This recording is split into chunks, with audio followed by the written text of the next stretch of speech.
there! Welcome to Skeleton Production. I'm Crown Grows Cocon. Let's get into the video. Today's video we're going to be asking the question of what if the slave trade had ended in 1772? So obviously with this video there's going to be lots of historical context, but before we kind of dive into all of that, don't forget obviously to hit the like button, subscribe if you haven't already, and also as well we have many different videos, check those out. And if you know anyone who's interested in other topics, don't forget obviously to share it. We want to build this community, and we want as many people as possible to benefit from some of the research I've done for these videos, and also to have more of a discussion. So there's so many debates and stuff, and we really want more people to kind of get involved and to get engaged with it and stuff, right? So don't forget obviously to share it, like we said. But now we're kind of going to dive into the actual history of this, right? So before we do all this, we have to step back a little bit. So when we think of slavery, we tend to think of transatlantic slavery, right? In terms of black people and white people stuff, right? So obviously with that, first of all, slavery as an institution was existed since like the dawn of man. All different societies, etc., have all engaged in it. So that's just the kind of first obvious kind of caveat. Then also, abolition of slavery has sporadically been at different times in different places. So for instance, in China, it was abolished like many centuries ago. And in the case of Christian Europe, it was a thing where, for the most part, by the Middle Ages, the practice had kind of died out. So if we look at England, for instance, right, in 1086, about 10% of the population of England were slaves. However, by about the 12th century, the practice had largely died out, right? And this is kind of because society kind of moved on, and the way that people were kind of controlled in those ways instead was more shifted towards serfdom. So that's kind of like given a broad picture of how things were in England. But also as well, we have to bear in mind that slavery still did exist in Europe, and the people being transported were not black. This was actually white people, right? And this is people from the Barbary coast, so this is North Africa. And between the 16th and 19th century, between 1 and 1.25 million people were transported from Europe to the coast of North Africa to be slaves. This is people from Cornwall, from Wales, from Ireland, many other places, right? So that's something to kind of bear in mind as well, that it's a little bit more nuanced than that. However, whilst there were 1 to 1.25 million Europeans who were brought to Africa as slaves, it pales in comparison to the 12 million Africans who were brought to the Americas as slaves between the 16th and 19th century. And this is what's known as the transatlantic slave trade, or as it's also known, the triangular slave trade. So this is where people were transported from Africa to the Americas. And of those 12 million, about 3.26 million slaves were brought over by the British Empire. And obviously, predominantly, these people went to the Caribbean. About 90% of them were exported to the Caribbean. However, it's kind of hypocritical, because if you look at this, it's like, okay, England's always focused on liberty and stuff, right? It's always been the land of hope and glory, the mother of the free. And this idea of liberty really is in stark contrast to the practice of slavery, of course. And what's ironic as well is that within England itself, there's a long legal precedent for slavery being banned in England, right? So going all the way back to 1569, there was a slave who had been brought over from Russia to England, and it was determined in a court decision back then that they weren't allowed to enter, right? Because, and this is the quote, "England was too pure an air for slaves to breathe in." So that kind of gives you an idea, right? So it's fine for slaves to be in other places, but in England itself, as soon as a slave gets there, the air is too pure for them to breathe in, right? Which means that slavery as an institution cannot exist within England itself.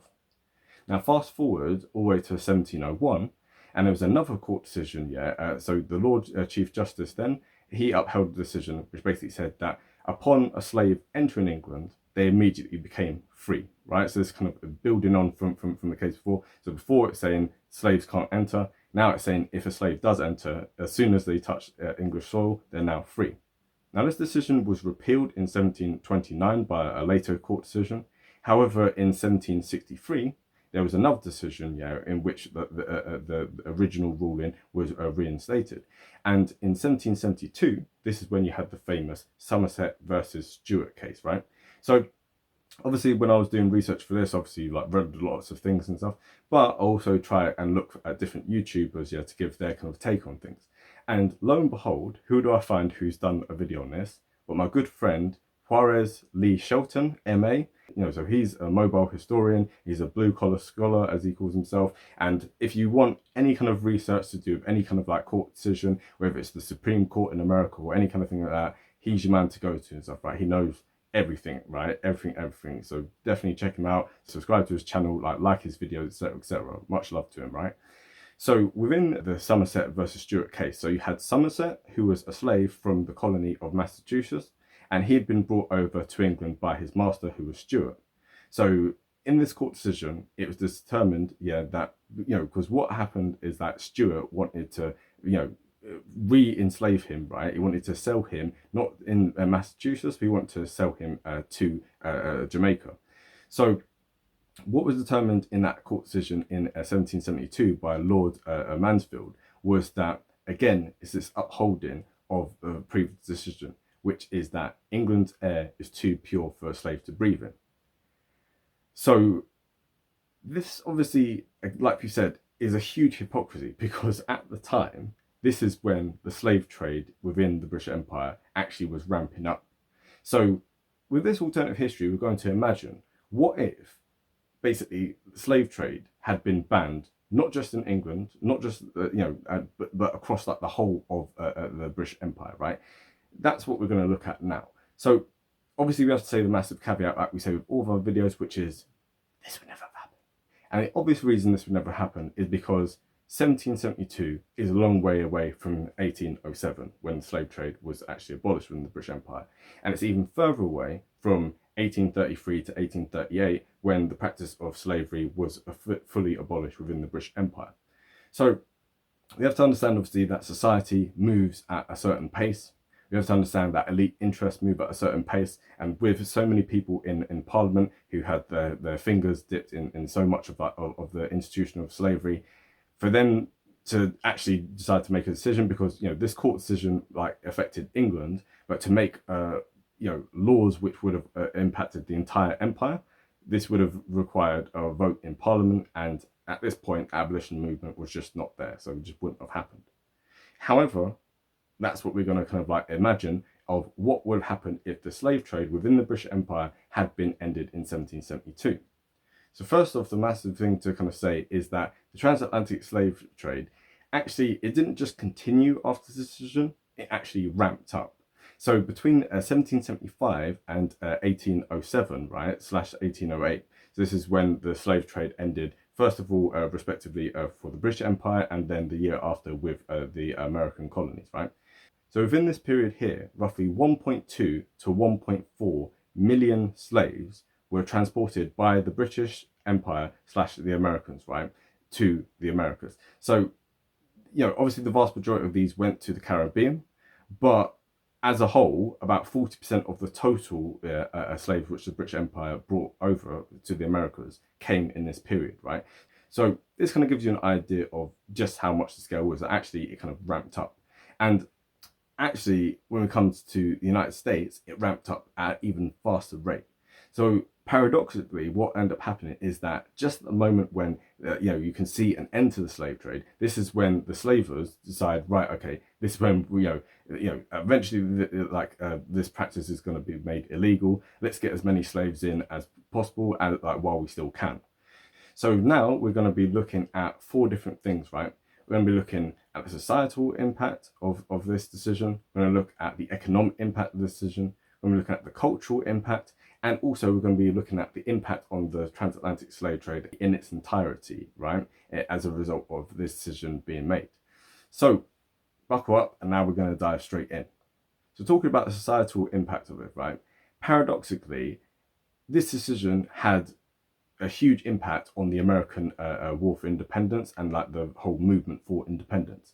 And it affected the different colonies in very different ways, but it still had the same overarching effect. So in northern colonies, which tended to be more pro-abolition, which had less slaves, right, they saw the decision as a thing that really spurred the abolition movement. So they was like, okay, one of the reasons why we want independence, right? So obviously this is a contributing factor. I'm not saying it's a major factor, but one of the contributing factors was actually the decision doesn't go far enough, right? So we want it to be a thing where, if you have a law in England which says that it's not good enough to have slaves in England, we also want that same thing in the American colonies, right? So they want to go at a much faster pace than the British Empire would allow them.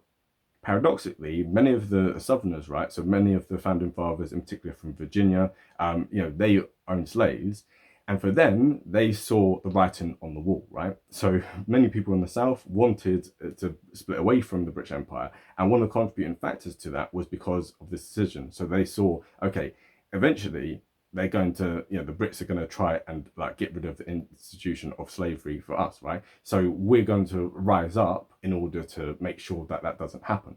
So obviously this is why, like we said in the previous video, right, this is why the British Empire ended slavery as a practice in the 1830s, and the United States had to fight a civil war for the practice to be ended in the 1860s, right?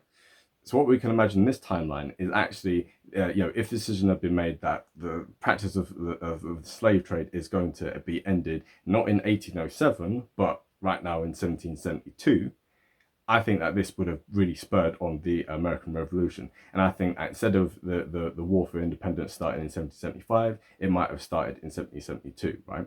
So these are kind of things to consider when we talk about the societal impact. Talking now about the economic impact. So slavery, depending on what source you read, right, it contributed in the early 19th century to between 5 and 11% of the British economy, right? So obviously the higher end things are saying 11, let's for argument's sake say it's 11%. This still means, of course, that the other 89% of the British economy was not based on this. So like we said in previous videos in terms of, the kind of narrative that Britain's wealth is based on slavery, okay, well, first of all, the other 89% of it is not based on slavery in those days. And then furthermore, if you fast forward and stuff, if you look at countries like Germany, which never had any colonies or any slaves, if you look at landlocked Switzerland, which obviously had no colonies and had no slaves, they're much wealthier than Britain. So, the whole kind of argument of, the wealth of Britain being based off of slavery and colonies and stuff is complete nonsense. And the same thing with the United States. Obviously a lot of US exports, like all the way up until 1860, was heavily dependent on the sale of cotton and also on tobacco and other products which were made by slaves. However, what we have to bear in mind is that, first of all, slavery focused primarily on the production of luxury items, things like coffee, things like tobacco, things like sugar, right? So it didn't actually really benefit people, right? So you can live without these things. You can live without cotton even, right? So that's the kind of thing to kind of bear in mind. First of all, it produced luxury items which primarily only the rich really benefited from. Obviously, it kind of trickled down eventually to like the lower classes. But there's that. And then there's the second thing, which is that it's not as if we still don't have coffee and sugar and tobacco and all these things and, and cotton, etc., being produced after the period of slavery. So the kind of argument that you needed to have slaves in order to make these things, history has proven that that was obviously a complete nonsense, right? So there was a bit of a dip in like the prices of things, right? There was a dip in the level of production, but these things were still made, right? It was just slightly higher cost because now you had to actually pay the former slaves, whereas before they were free labor. So these are the kind of things to kind of bear in mind in terms of the economic impact and stuff, right? How greatly would Britain or America have been impacted by this? Some people would have lost out. Some elite people would have lost out. The vast majority of the British and American economy still would have trundled on. It still would have been great and stuff. And also we have to bear in mind is that the Industrial Revolution, which was picking up during this time and onwards, moved the economy further and further away from this agrarian focus, right? So further away from agricultural products, right? And more onto manufactured products. So these are kind of things that we have to bear in mind as well, that, the limited effect that it had on the British and American economy, over time, these things were kind of ironed out anyway. And it's a thing of, you didn't need slaves to have this, right? So ending the slave trade at a much earlier rate wouldn't have really made like Britain or America any poorer, right? So we spoke about the economics now. Now we're going to talk about the cultural impact. So what we have to bear in mind is that, like we said, about 90% of the slaves which the British Empire brought over went to the Caribbean. And the high level of and very intense work that was in the Caribbean, right? So working in sugar mills was infinitely worse than working in cotton plantations in the deep south and stuff, right? So the death rate was just through the roof and stuff, right? So that's why so many slaves had to continually be re-imported. Whereas the extra cost of having slaves in America in a climate where there's less diseases, there's less kind of people going to die of heat exhaustion, etc., etc. And also as well, it's further away, so it's going to be more costly to transport slaves all the way up to there. So all these things combined means that for the United States, that's why only 10% of the slaves which the British Empire exported went to these American colonies, right? So what we have to bear in mind though is, like we said, so 40% of the slaves who in total went to the British Empire, right, came in this period from 1775 onwards. When it comes to the United States, the figure is much, much higher. So from 1775 all the way up until 1866, 59% roughly of all the slaves who were imported to America came in this period. So there was about 305,000 slaves who were imported to the United States in total throughout all these different centuries, and about 180,000 of them came in this tiny period here. So whereas in the British colonies in the Caribbean, there was either a kind of slight reduction or kind of a stabilization in the number of slaves who were being brought, in the American colonies, it was a vast increase, right? So what we can kind of extrapolate from this is, if we look, for instance, today at the United States population, right? So first of all, there's 41 million African Americans. Now, obviously, some of them are later immigrants from Africa and from the Caribbean, etc., etc. However, let's just take that as a broad number. So if we take that number of 41 million and we take away 60% of it, right, or 59% roughly, what we find is that instead of there being 41 million African Americans, we would find that there's only 17 million, which means that those extra 24 million would have lived in Africa and stayed in Africa throughout this time. So obviously there's going to be some level of nuances, there's going to be some death rates, this or that, etc., etc. There's so many kind of factors that kind of go into this. But if we take these as broad numbers, we can imagine in population within the United States which is far less black, right? So this has huge impacts culturally. So first of all, obviously, if you think about the contribution that African Americans had, not just to American history and to American culture, but also to the culture of the whole world. So if you think about people like Martin Luther King, Malcolm X, Muhammad Ali, Michael Jackson, etc., etc., all these people and many more, how do we know that these people, their ancestors, did they come in the period before 1772, so the last 75, or did they come in the period afterwards? Because let's say, for instance, for argument's sake, that all of their ancestors came in the period after it. Well, then, America would have missed out on many of these people, right? So culturally, we have to think of the impact on that. And then on top of that, we also have to think about the demographic situation within America. So if we look at the Civil War, right? In 1860, every state which had a black population which exceeded 25% of the total state population split away and joined the Confederacy. And this is a video which we're going to cover next time in our video about, what if Virginia had joined the Confederacy. So with this, if we say, for instance, just as a simple example, if we say that the number of African Americans at the time, which was 4 million, if we say that there was, let's say, half that number, let's say, for argument's sake, that there was 2 million, right? First of all, the impetus for the Civil War would have been much, much less, because the Civil War was caused by the expansion of slavery, right, going further and further. Now, with 4 million slaves and with so many slave owners, this built up a huge vested interest within the South, right? So the state legislatures, etc., were influenced by this, and the general population was influenced by this, and by the support and expansion of this peculiar institution. However, with half as many slaves, this means potentially half as many slave owners, it means potentially half as much of the level of vested interest, right? So first of all, you would have obviously had certain states, such as South Carolina, which had a huge population, because obviously this is where many of the slaves were originally imported into. So states like South Carolina might very well have split away still. But states further to the west, such as Mississippi, such as Alabama, etc., if they had half as many slaves, they might have split away, but it's much less likely. So the Civil War, instead of it taking up all those states in the South, would have perhaps more centered along the states along the Atlantic coast. So this means that the Civil War would have lasted for less time.